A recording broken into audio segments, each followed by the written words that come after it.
కష్టాన్ని చెమటను చరిత్ర సృష్టించేటువంటి వ్యక్తులు ఎవరంటే సృష్టిలో పడ్డ మన గంగపుత్రుడు. ఆ గంగపుత్రుడు చరిత్ర ఆయన తండ్రి కోసం రాజ్యాన్ని కూడా వదిలేసుకున్నాడు.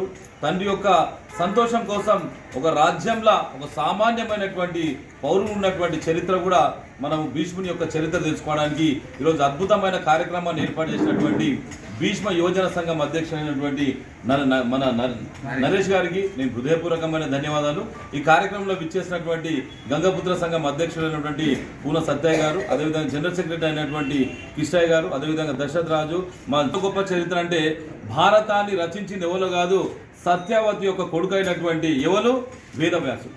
వేదవ్యాసుడు కూడా మన గంగపుత్రానికి సంబంధించినటువంటి ఒక గొప్ప వారసుడు. ఆయన గురించి మనం తెలుసుకోవాలి. ఎందుకంటే వేదవ్యాసుడు ఆయన భారతం ఎట్లా జరిగింది అనేటువంటి దాని మీద చాలా చక్కగా రాసినటువంటి చరిత్ర కూడా మన వేదవ్యాసునికి ఉందంటే మనం ఆలోచన చేసుకోవాలి. ఏంటంటే గంగపుత్రుల యొక్క చరిత్ర సామాన్యమైన చరిత్ర కాదు, ఒక గొప్ప చరిత్ర. నాకు తెలిసిన మటుకు ఎందుకు చెప్తున్నా అంటే ఈరోజు గంగపుత్రుల జాతి అనేటువంటిది ఏంటంటే క్రీస్తుకు పూర్వం 5000 సంవత్సరాల పూర్వమే వలలు కనుక్కున్నటువంటి చరిత్ర కూడా మన గంగపుత్రులకు ఉందంటే మనం ఒకసారి సోంచాంచుకోవాలి. ఈరోజు సముద్రం లోపల నాకు తెలిసిన మటుకు 2000 రకాల చేపలే, 20,000 రకాల చేపలే.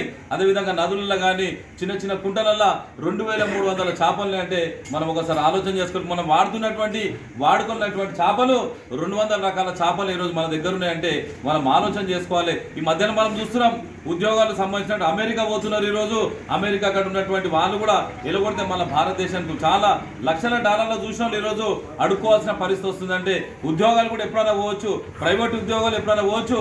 కానీ 5000 సంవత్సరాల నుంచి నేటికి కూడా సజీవంగా బతుకుతుందంటే సముద్రాల చేపలు పట్టేటువంటి మన యువతరం, సముద్రాల చేపలు పట్టేటువంటి గంగపుత్రులు, చెర్ల చేపలు పట్టేటువంటి గంగపుత్రులు నేటికి కూడా సజీవంగా ఉన్నంటే మన గంగపుత్రుల జాతి చాలా గొప్ప జాతి అనేటువంటి